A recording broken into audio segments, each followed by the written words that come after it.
Hello there guys and welcome to another episode of Genuine Chit-Chat. This week is part 2 of my chat with Bruce Wawrzyniak of Now Hear This. Now if you missed last week, I really recommend going back and listening to part 1, but just in case you don't fancy that, Bruce Wawrzyniak is the founder of the Now Hear This company and the Now Hear This entertainment podcast, as well as the Catholic Sports Radio podcast. And here's just a couple of bullet points of things that we speak about in the chat without spoiling too much. We continue our discussion on the entertainment industry. That's quite a focal point. We speak about some of the pitfalls for entertainers that they fall into. We discuss what sweat equity is, the value and variety of collaboration, and we give a lot of examples of that as well. That's quite fun, a couple of cool stories. Bruce talks about his public speaking. We speak about the importance of consistency, putting content out there in all aspects of entertainment, and lots of other things as well. So it's a really fun chat, staying in the same themes as part 1, but both marry together very well.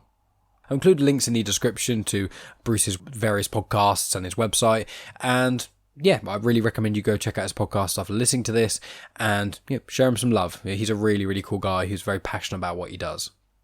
There's no promo today, so shortly the music is going to start playing and it will get right into the chat. And if you haven't listened to the show before, just to clarify, after the main chat, I'll be back at the end to talk about the things that are coming up, because, next week is going to be my 100th episode, so you probably want to find out what that's all about. And I also talk about my other podcast styles, Comics and Canon, and a few other bits and pieces there, so make sure you stick around to the end, but I'll let the chat get started. Thanks as always for tuning in, guys. Check out Genuine Chit-Chat on all the usual social media places, leave reviews on iTunes, tell people about the show, and do all the usual lovely things. Thanks so much for listening, guys, and I'll talk to you at the end. Welcome to Genuine Chit-Chat, where we have honest conversations with interesting people, and I'm your host, Mike Burton.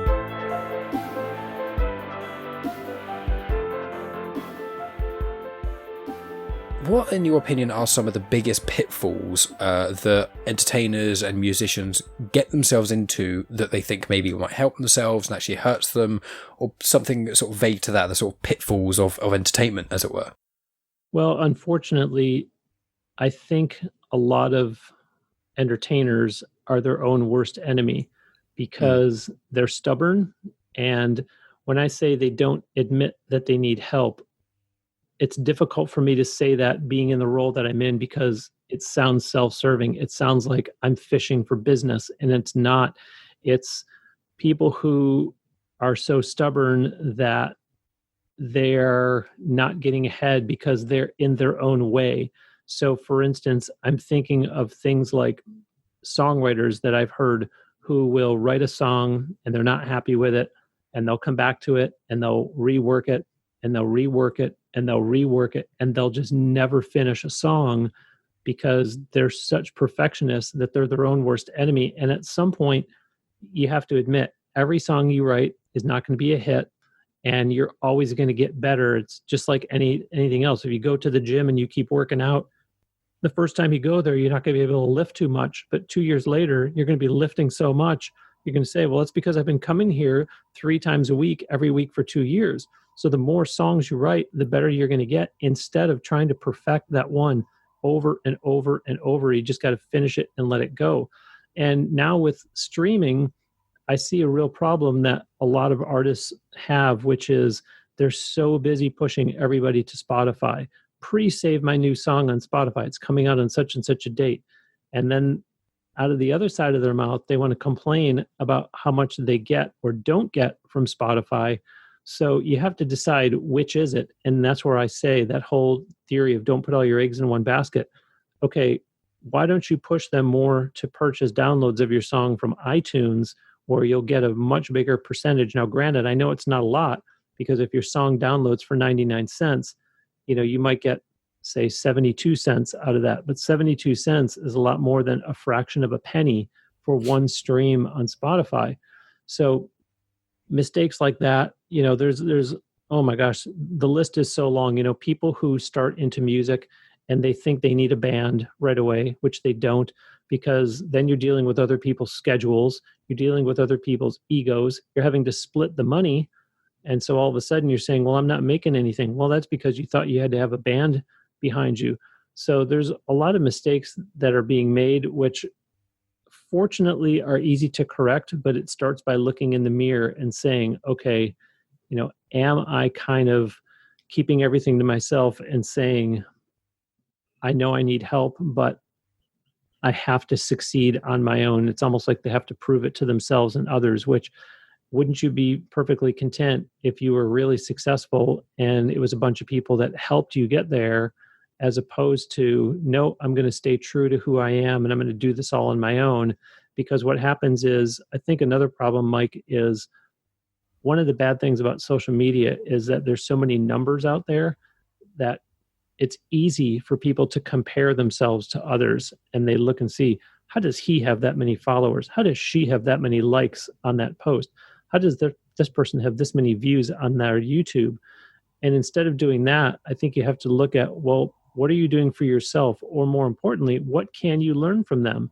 Instead of saying, how does she have that many views on her YouTube in a negative way, you say it with curiosity of, I'd like to see what she's doing on YouTube that maybe I could learn from, that can help me to get more views of my videos.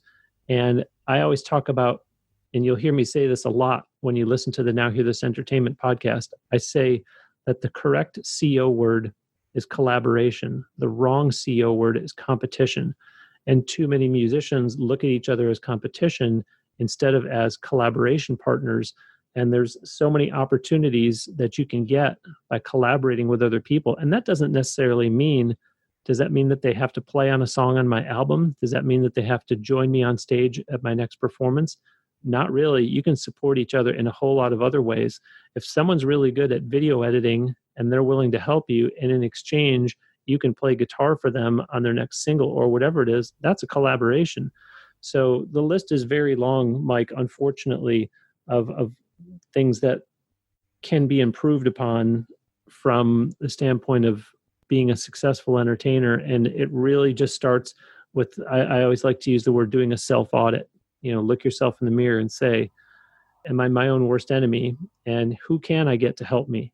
And the whole idea of sweat equity, I'm at the point in my career where I need to get paid for what I do. And I had somebody come to me and say, I really think you can help me, and I'd really love to work with you, but right now I'm just looking for people to put sweat equity into this. That's a tough ask. And so you really got to be selective when you're going to roll that phrase out there, because I don't want to say I was offended by it, but I knew the minute that was put before me that was not something I was going to be interested in. So you really got to get to know people, and obviously don't just go with your hand out, but if you're going to ask them for something, you got to be in a position where it's someone that you feel comfortable that you can make the ask, but you always have to remember how common the word no is in the entertainment business. I mean, that's a very good point of all the different things that you've said there. And I found that in the podcasting realm, it can be very similar in a lot of ways. Obviously, podcast is still entertainment. It's obviously, specifically with music, it's audio entertainment. So in that sort of realm, it's quite similar. It's just the performance side of things, the live side of things is a lot less commonplace in podcasting than it is in music. And what I found myself is seeing on some of the podcasting communities that I know you and I are both mutually a part of, at least one of them, is that I see so many people on there posting, oh my God, I've started a podcast and I've got this many listens.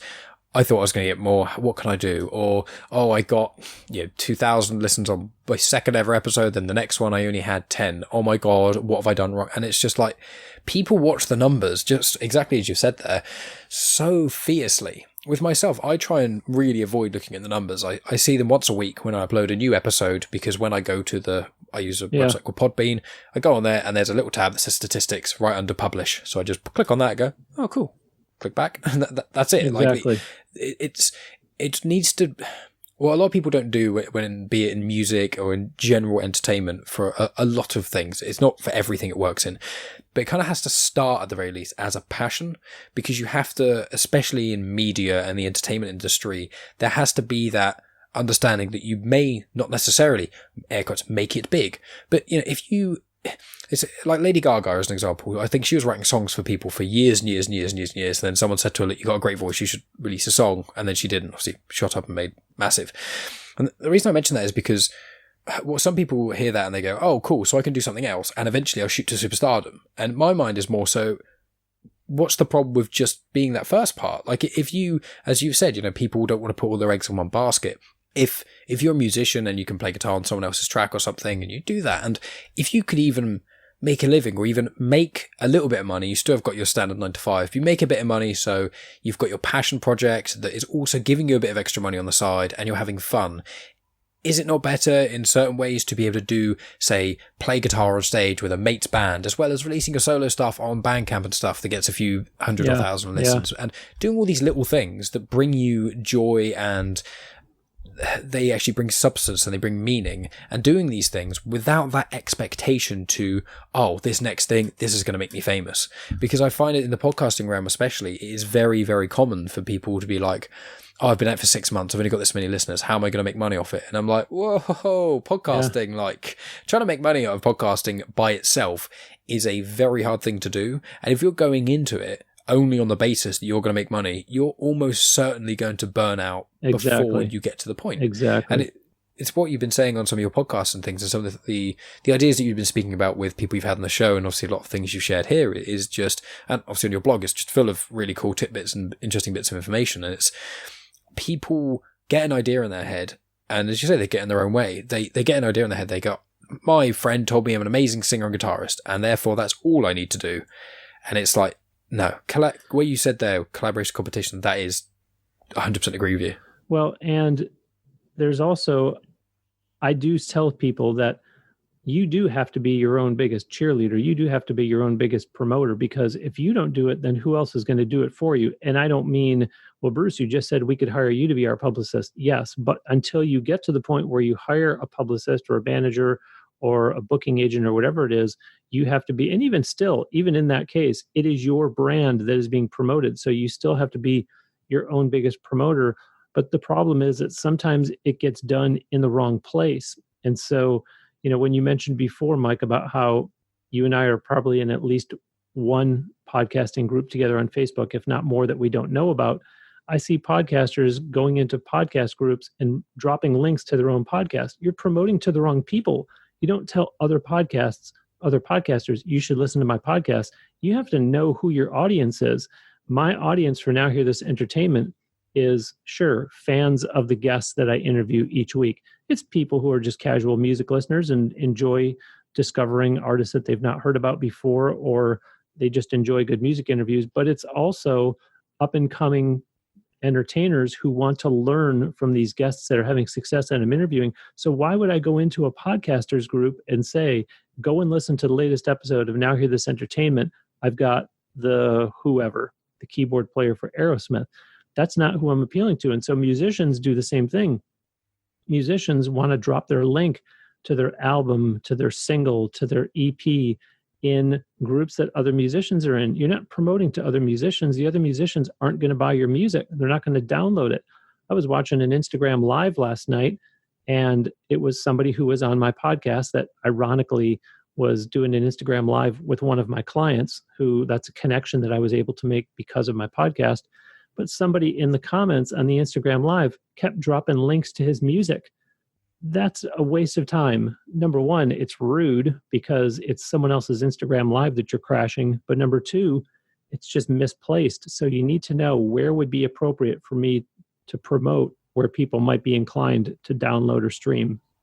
Exactly. And bouncing off the thing you said about collaboration and things is, I found in the podcast realm, and I've said this on multiple podcasts as well, is that I think collaboration is the most important thing about podcasting in my eyes, because obviously with a show like yours or a show like mine, the baseline is we have to collaborate. Otherwise we do not have a show. Each of us having guests is a collaboration, obviously. Yeah.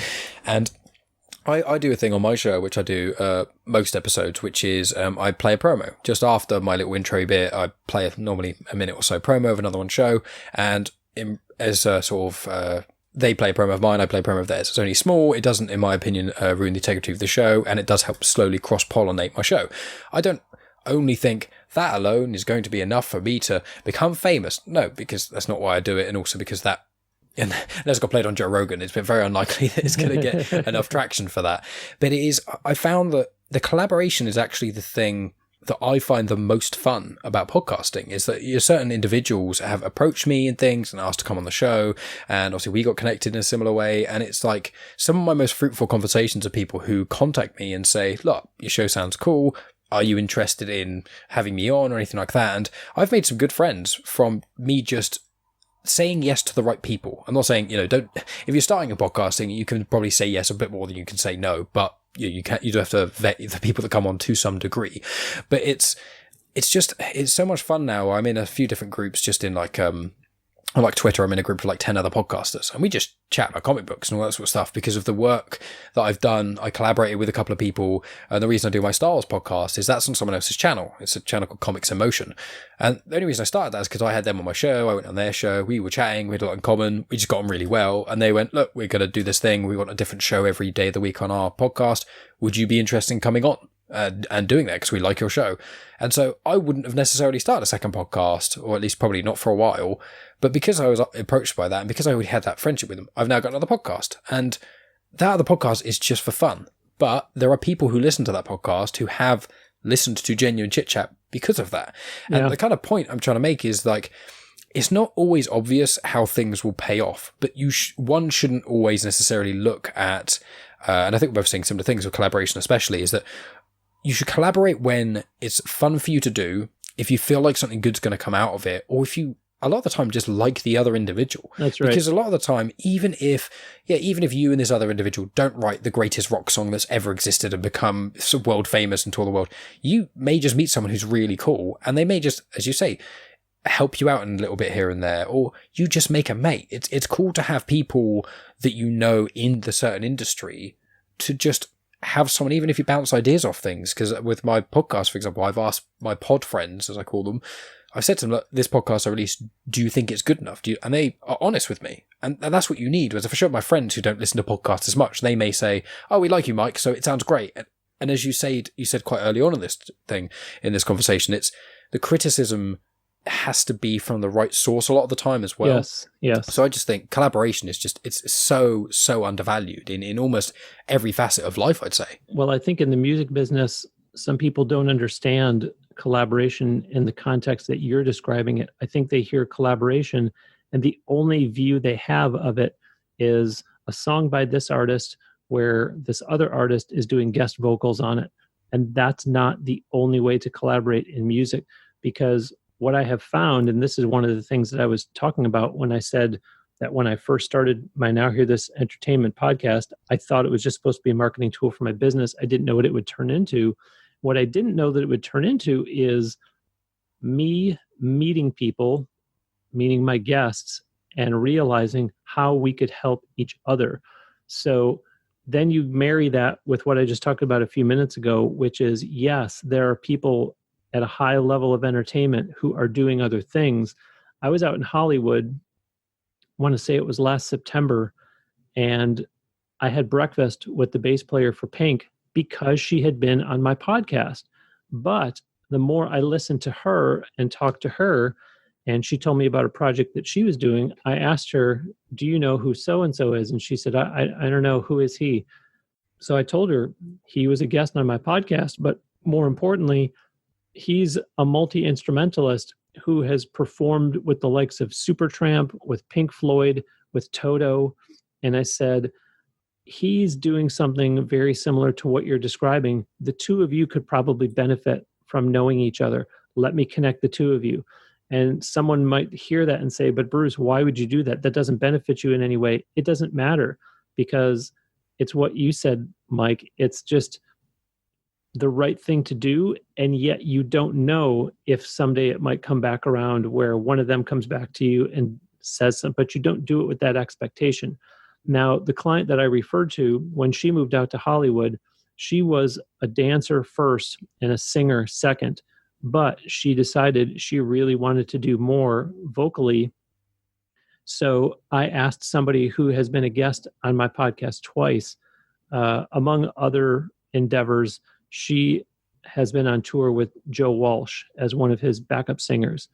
And so she and I just really hit it off nicely. One of our interviews we were able to do face-to-face. So I think that really helps you form a stronger connection with a guest when you're sitting in the same room with them.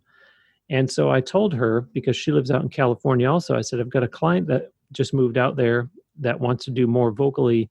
And so I'm looking to put her with someone that can help her And I wonder, would you be interested in doing that? And she said, I don't think it would be right for me to do it. She said, but my ex-husband can help her because he's very nearby to her geographically, and he does work with people in that capacity. And so you hear of this bizarre, it's kind of like 6 degrees of separation thing. Wait, so someone who is a guest on your podcast, her ex-husband is helping your client, and they've done wonderfully together. And this guy has done tremendous things by her, and you can see a tremendous improvement in what she's doing vocally. And it's all because of my podcast. If I wasn't interviewing the people that I'm interviewing and quote unquote meeting people like that, then you don't have these connections that you can make, where I would borderline consider that person that I referred to a friend, where if the tour came through Tampa, I would say, are we going to have time where maybe we could get lunch? Obviously you can't go to dinner because they have a show at night, but those are the kind of relationships that you can foster. And what I just described there is a collaboration. Nobody's sang on anybody's record, but it was a collaboration.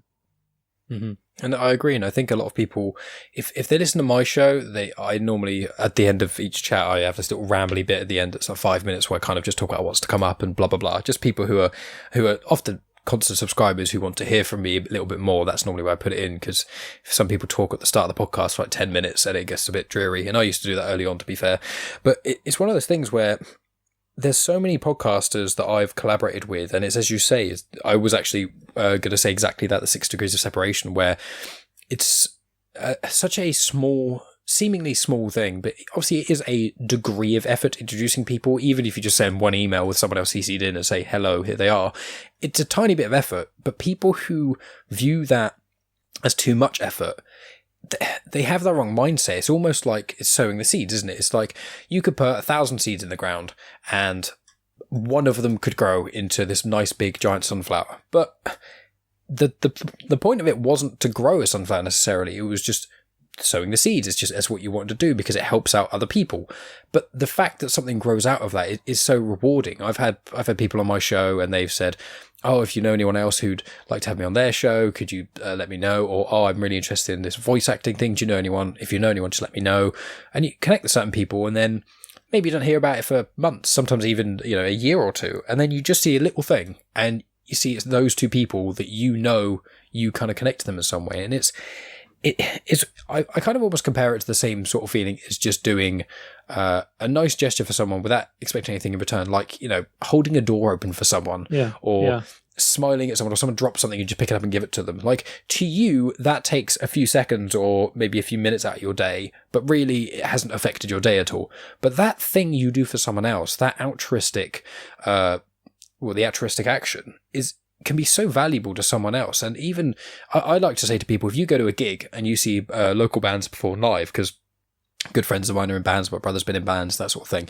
If I go to a gig and I see a band play and they are brilliant, I will make a specific effort to speak to the person or to the frontman or any members of the band I see and tell them, I thought you guys are amazing, whatever, You see how happy that makes people. I mean, it's no skin off my back. It doesn't, me spending an extra 2 minutes in a pub or in a venue trying to find someone just to say, oh, you did a great job.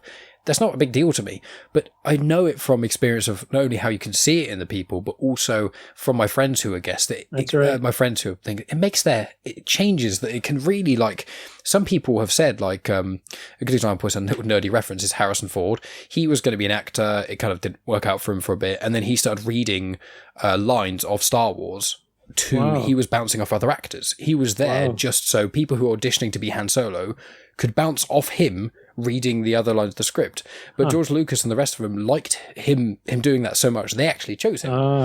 And that's just a really weird, random little fun trivia fact. It's things like that where you hear of bands where they were going to quit and then they just had one fan who said, "You're amazing," or "You're my favorite band," or "Buy a CD," and that pushes them for a week, and then it goes from there. I do a lot of speaking, as I said before, so much so that I have a whole separate website completely devoted just to all the speaking that I do. And it's been amazing, some of the things that I've seen happen, which, mind you, I could have done an entire episode of your show just giving listeners examples of you never know who might be in the audience from the music standpoint. But I have seen amazing things myself when I've been the quote unquote talent, meaning that I'm doing a speaking engagement. For instance, there was one time that I was booked here in the Tampa Bay area to be a speaker at an event that was called an e-marketing group. And when I arrived, the couple who was running it were there, and I could tell that it seemed like something was wrong. And I asked if everything was okay, and they said, "There's one person here." And I said, "Okay." And they said, "So I don't know if you want to cancel, or I don't know if you want to maybe just delay and perhaps more people will show up." And I said, "Well, that lady came out here. She deserves to get the same presentation that anybody else would. So I'm still going to do it." And lo and behold, that lady ended up hiring me to be her publicist. Out of just one person in the room, I impressed her enough that she hired me. And I also was last year in Las Vegas, and I was speaking at a writer's retreat. And as you can tell by them using the word retreat, this is not some massive conference that has 1,000 people at it. And so I know that there are people who look at me and say, "Why do you travel all over and do these speaking engagements when all you're really doing is educating?" And it's because of the mindset that you just described, Mike. It's because I know I'm helping people, and people are going to remember that. And yes, if they have questions, guess who they're going to ask? They're going to find that Bruce guy who is the speaker, and they're going to follow up and contact him. But yet, at that writer's retreat, I got 2 new clients out of speaking at that. And this past January, while the world was still okay, I was out in California, and I spoke at a massive, massive, massive event. It's enormous. It takes place every year. And that was at the end of January. I think it was the end of April. I got an email from a girl who wrote and said, "I saw you speak in California in January, and I'm only now finally getting around to writing to the people that I met there. And thank you for the great job that you did, et cetera, et cetera." It turns out that she herself is a singer-songwriter. I was so impressed by getting to know this young lady because we had some emails. We got on Skype once or twice. I was so impressed by what she was doing that I asked her for the business. And I said, "I really am impressed by what you're doing, and I would love to work with you." So those are the types of things that you go into it with this attitude of, "I'm just here to help people," and not, "Let's see how much business I can get out of this." Yes, full transparency. Of course, everybody wants email addresses. Everybody's got something to sell. If people would have bought my ebook that day, I would have been happy. If they would have given me their email address, I would have been happy. If they would have hired me in some kind of paying capacity, I would have been happy. But it starts with, I'm here. You also have to remember the person that booked you. I'm here to make that person look good in the sense of they are happy that this speaker gave a quality presentation and the attendees went away happy, feeling like they learned something. So I'm there to educate people. And then, yes, hopefully, if they see enough value in what I deliver, then they say, "I want more from this guy." It's just like with the podcast when I tell people, if you feel you're getting some value out of Now Hear This Entertainment, I'd appreciate it if you would join my Patreon. It's only $5 a month, but I'm going to give you extra audio for that. I'm going to give you bonus content that's not available anywhere else. And I assume that people will say, "Yeah, I'd like to hear the extra conversation that he had with this guest," or every week I'd like to hear what they talk about when he turns off the mic after the formal podcast interview is over with. But then I also tell people, to me, it means a lot that you appreciate what I'm doing and you want to support me, because it's not unlike these artists who I interview every week that are talking about their upcoming new release, whether it's a single, an EP, or album. And I always say, these episodes that I release every week, these are my new releases, quote unquote. So I have this craft, this art that I'm participating in, just like the musicians do. So I would like it if you would support me that way, because it's like you mentioned, you go through the venue and you find the artist and say, "I really enjoyed your show tonight.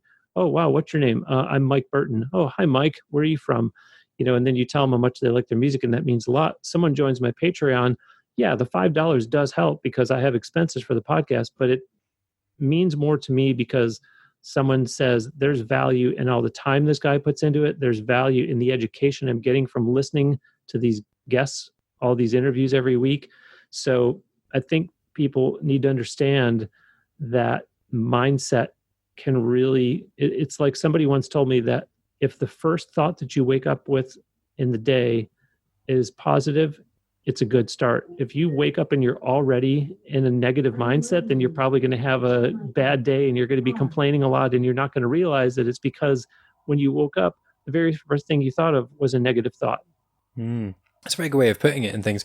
And one thing I wanted to ask you about as well is, well, I will just say with my show, I've never, with Genuine Chit-Chat, I've never fully thought I'm going to stop doing this. But there have been times where, especially more early on, where it's not all about the listeners, obviously, but I was getting a huge amount of listeners, and then it was taking up a huge amount of time. There was a point in my life where I was very stressed about certain things.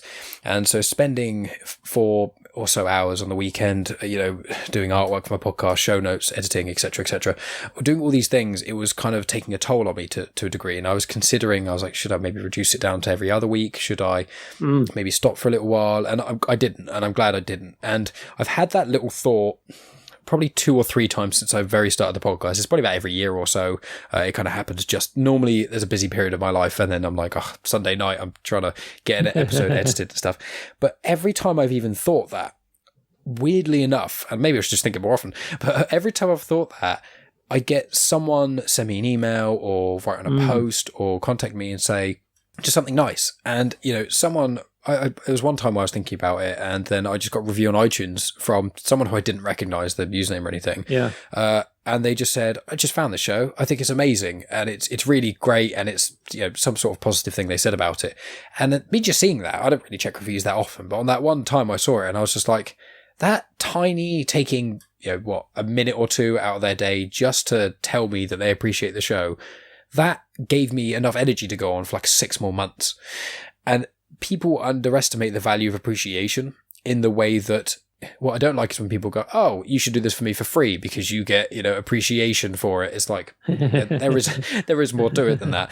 But the appreciation you give to artists and things is a big one for me. So what you've said in there is I completely agree with you. And another thing that I think we share in common quite a lot is consistency. I know that consistency for you is very much a big thing in your podcast. I've been doing it for 3 years. I'm not as good as you are, but the only times I haven't released is each Christmas, because I normally take time off work, and I just, between 24th and like the 1st or 2nd of January, I don't want to do anything of any kind of work, of any kind. The chores normally stack up as well, but I'm like, no, not even fun work. I want to do nothing for a week. And excluding that and the times I've gone abroad and it would not be practical to take all my podcasting equipment abroad and all that sort of jazz, I've released an episode basically every Sunday. But you've one-upped even further on that, because you've released... Have you ever missed a week? No. And that's something that I tell podcasters when I'm starting into my presentation about 20 plus ways to promote your podcast. I give them some background on me so they know who I am and what qualifies me to do that presentation. But I tell them I have delivered a new episode on time every week for almost 6.5 years. And I say, I'm not saying that to be self-serving. I'm saying that because that is something that gets people's attention, because it shows the consistency, it shows the dedication. And I say, so consider even saying something like that when you're talking to people about your podcast, because it is overlooked and it is something that is worth highlighting. And it's been the same with Catholic Sports Radio. Today, I just released episode 336 of Now Hear This Entertainment, and I've not missed a Catholic Sports Radio podcast yet either. I'm up to 76 episodes of that show. So pretty soon I will start doing the old on time every week. But to me, it's only going on 1.5 years. So as impressive as that might be to some people, when you're comparing it to 6.5 years, I want to let it continue to grow a little bit more.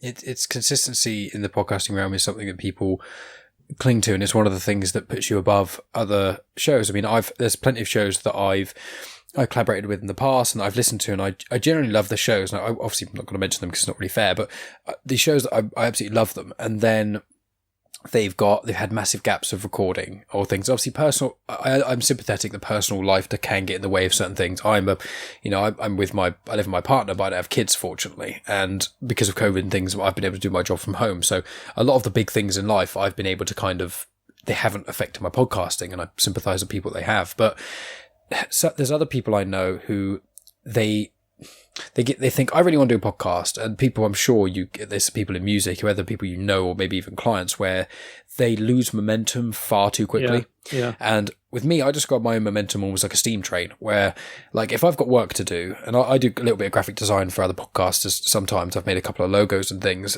because I used to work in graphic design. And I do it for free, obviously, and things, and it can take me a little while. But I'm always like, I need to get this done soon. And then I just keep putting it off. But then once I sit down and I'm like, right, let's do it. The first half hour, it takes a little bit of a while. But after an hour, I am like going double speed and I'm really, really going for it. And with other people, I find is, especially in podcasting, I find it's arguably one of the most popular ones because everyone's got a smartphone, everyone's really got a microphone, and there's so many things like Anchor now where you can just upload for free and stuff.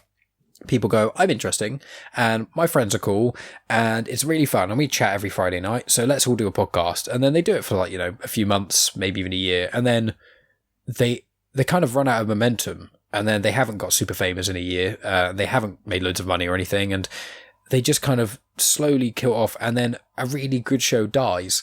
And I always find it such a shame that I can't remember what the statistic was, but it was some ridiculously high amount. I think it's like half of all podcasts die within the first like 6 months to a year or something, and then like 70 or 80% of them die within the first 2 years.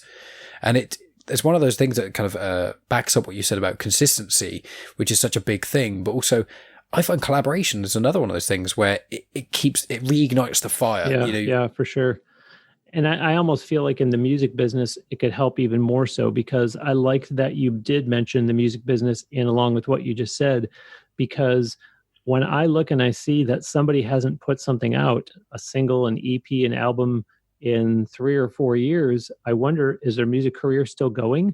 And if you go to their website and you check out their website and it looks like it hasn't been updated for a long time, as a publicist, when I am trying to get my clients booked on a podcast, that's one of the first things I'll do is I'll go to iTunes and I'll look and see, well, wait a minute, when was the last time they put out an episode of the show? Because you could spend all kinds of time doing all kinds of research and saying, wow, this podcast looks terrific. This would be a perfect fit for them to interview my client. And then you look and see that, no, this podcast stopped 2.5 years ago. So you just wasted all this time doing all this research and preparing to pitch them your client when they don't even do it anymore. So sadly, that's one of the other interview tips that I give out when I tell people about getting themselves interviewed is check first and make sure that the show is still active.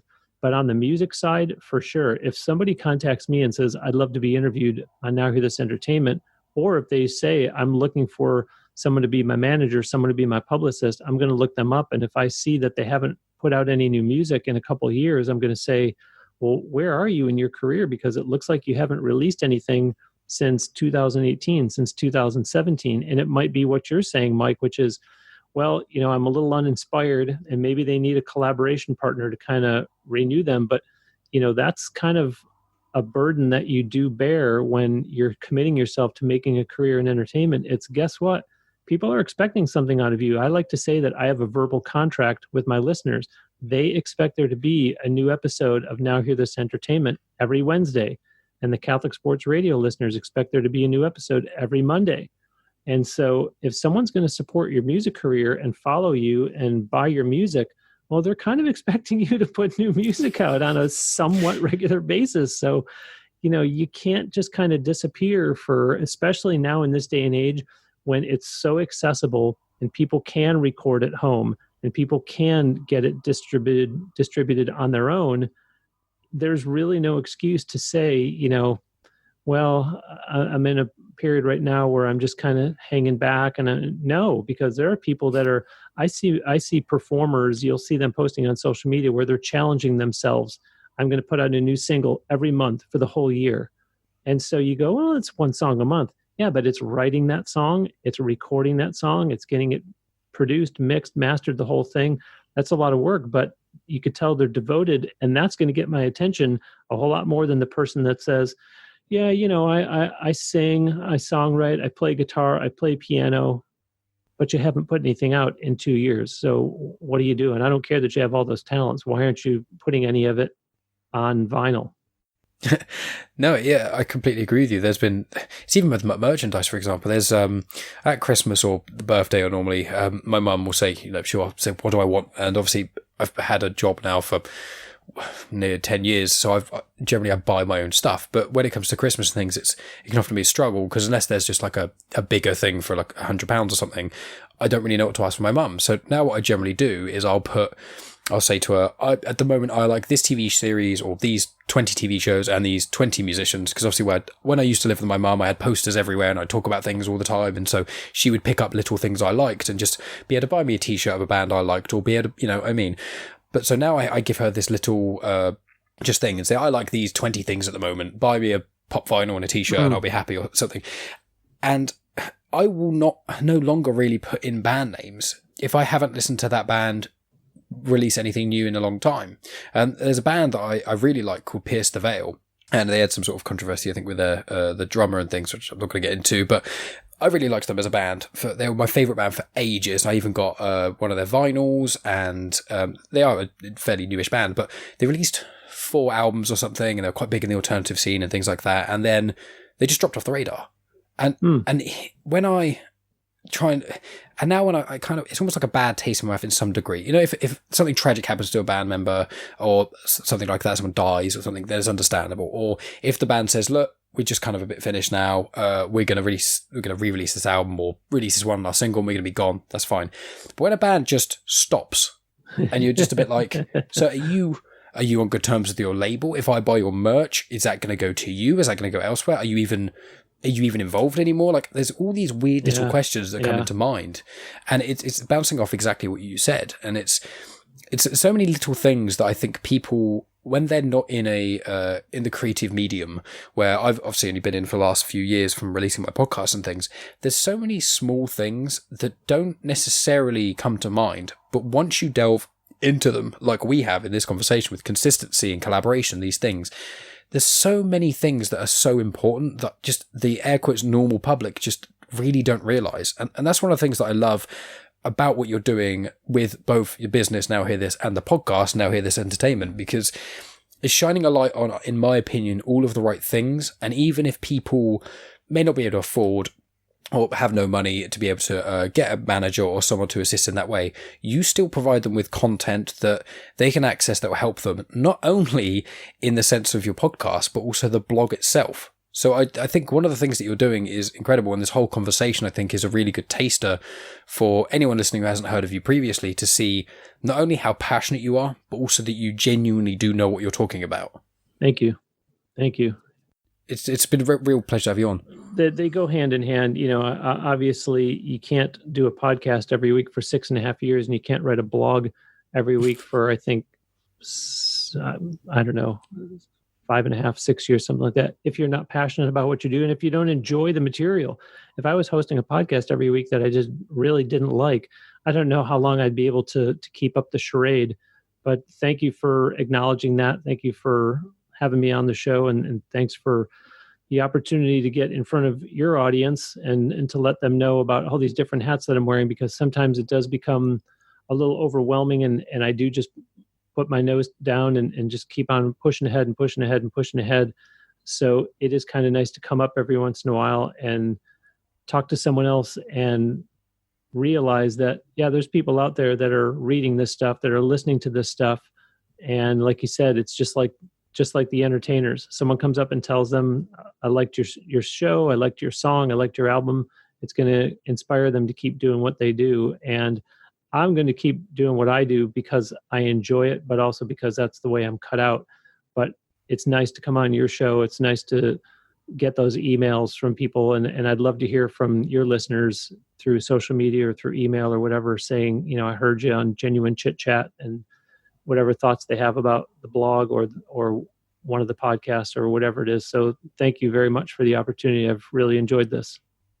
No worries at all. And I mean, I'll be sure, I need to check out that blog post about social media, and I think 20 things to do with the podcast, like when you're a podcaster and stuff, because I'm sure there's a couple of things that I'm doing that aren't ideal. So I definitely need to check that out. And I've got quite a few friends who are musicians, and obviously this show where I have a wide variety of guests, when I have certain musicians and things on, I'll be definitely sure to sort of point them your way, even if it's just to see your blog, even if they're not interested in investing money into any of your services, because as I said, it's nice, and it's rarer than it should be to have someone who is as passionate as you are, but also clearly so altruistic. So we're just coming to wrap this up. So is there any sort of final words you want to give to people, where to find you? I'll include links in the description and whatnot, but sort of final words before we hang up. Well, again, I think if that note that we just closed on didn't reinforce to people that, find something that you're passionate about, find something that you're going to enjoy. There's that tired old expression, find something that you enjoy, you'll never work a day in your life, but it's true.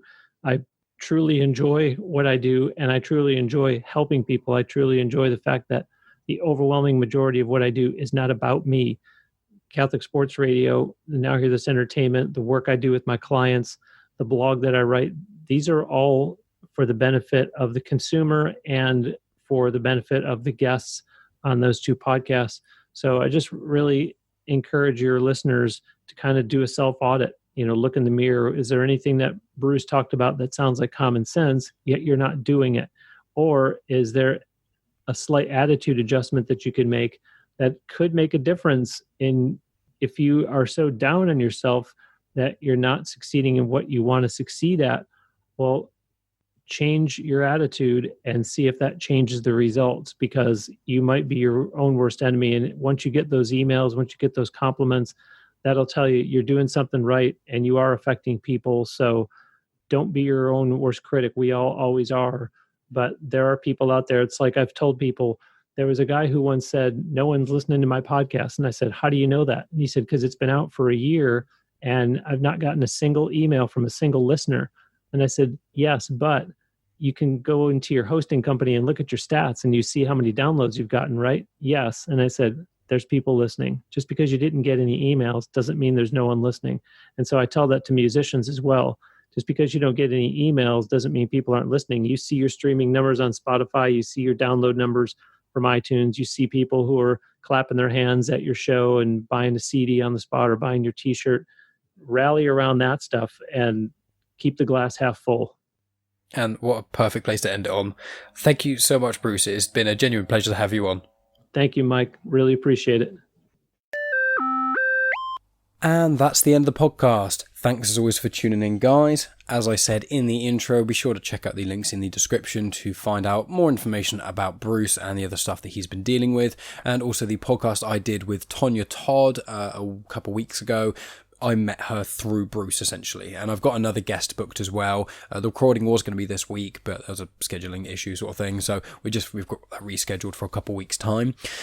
Next week is going to be my 100th episode, which is quite an exciting endeavour. Any subscribers will know I actually have something like 130 or 140 odd releases out, because the longer episodes like this one, a lot of the time I do split, but it's the 100th episode as its own thing, and it's quite cool. It's quite a special one. I recorded it last night, and it's with one of my best friends in the world, Reese. Any listeners of the show will know that Reese, he was the person who really helped me kind of get the podcast going. He and I used to do a YouTube thing together as well. He appeared on the first ever episode of Genuine Chit-Chat, where we pondered the idea whether or not it was ever right to punch a Nazi, which is surprisingly still very relevant. He's also come on the show to talk about video games in the past, transgender things, lots of other random bits and pieces. So long-term subscribers will recognise him, whereas the last year or so, I don't think he's actually been on the show because I've been so busy with loads of other guests and things. But I was really excited to do this one. He is one of my favourite people in the whole world, and I respect his opinion a lot. So it's a really fun podcast. It's about an hour and 20 minutes, I believe. And the first half hour is just us being idiots. It's mainly me talking for the first half hour, but it's just us being idiots. And then the second half of the podcast changes gear a little bit, where he speaks about meditation and how it really helped his anxiety. And obviously there's a lot of that sort of stigma that goes along with meditation and the sort of hippie nonsense, a lot of people think of. So it's a really interesting chat for someone who may want to have their mind changed about meditation in certain ways, or that just wants to hear me and my mate talk about kind of silly things for a while. So that's what you can expect next week. I haven't fully figured out what I'm releasing after that. I've got a two-parter recorded with Janine Mercer, who's been on the show before. I've got a two-parter with Scott Weatherly of the 20th Century Geek podcast, who I've collaborated with on other things I've done with Comics in Motion. And I've got a chat due on this coming Monday. It's going to be in-person chat, which is not something I do that frequently because there's so many interesting guests across the world. So I've got that coming up as well. I've got Goff to be recorded, but that's not going to be for like another month or so. I've got another one one with Tonya due, which is just going to be about nerd culture and stuff, and just more us talking about the movies and things that we like. So there's quite a few little ones that I'm going to be kind of doing. I've got a lot planned and things. I'm trying not to get any other podcasts booked between now and like October time. Then I get a bit more of a free reign of it, because I'm going to try and aim for some sort of more famous or like higher ranking in air quotes guests and see if I can get any of them on the show. But you need to have quite a clear schedule for that sort of thing, because at present I don't think I'm free until like October, so it would be quite inconvenient for me to contact someone I really want to have on the show and then they'd be like, yeah, sure, I can do next week, and it's like, oh, I can't. So that's great, because I have had people before who've rejected coming on the show because I wasn't available within 2 months, which is a weird thing, but I suppose I understand.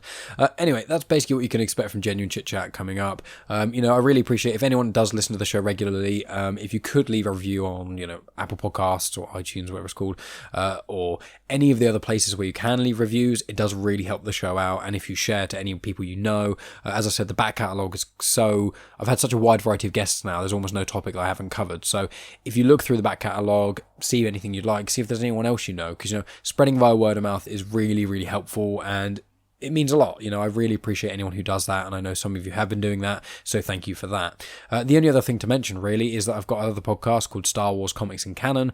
It's on the feed of Comics in Motion, who's a podcast that I've collaborated with numerous times. It comes out on Saturdays. Each episode is normally between 20 and 40 minutes, and it's just me talking about Star Wars. Each episode generally tackles a comic or a volume of the comics. I've done the Vader Down crossover, which is one of the coolest representations of Vader there is. All of the comics I talk about are canon, so they are all in the same universe as the main movies, the Clone Wars series, the Rebel series, Mandalorian. They're all in the same universe. Things that happen do actually happen. So there's like a 3-year gap between A New Hope and Empire Strikes Back, and there's a huge comic run in between that time. I'm going through that at the moment. I've been doing there's a Mace Windu comic I did recently, a Lando one. The most recent one was a Chewbacca comic, which is really cool, and I give a bit of information about Chewbacca's family and his son, and lots of other little cool tidbits along the way. So I generally give a degree of narrative to the comic, so you understand what's going on there, but it also works as a guide if you want to read the comic, because I don't give away all the dialogue. I don't just read it verbatim. I just kind of summarize what's happened, connect it to other things, talk about other species and things that are quite fun for me, and other connections. So that's kind of what you can expect from Star Wars Comics in Canon. If you're into Star Wars, either you just really like the films, or you're like massively into the books and comics and series and things, it kind of works for any kind of listener. If you're into Star Wars and you want to hear more about it, check out Star Wars Comics in Canon on the feed of Comics in Motion. But that's about it for me, guys, I think. Thank you so much for listening, especially all the way to the end. I do really, really appreciate it. And, well, I'll talk to you guys next week for the 100th episode.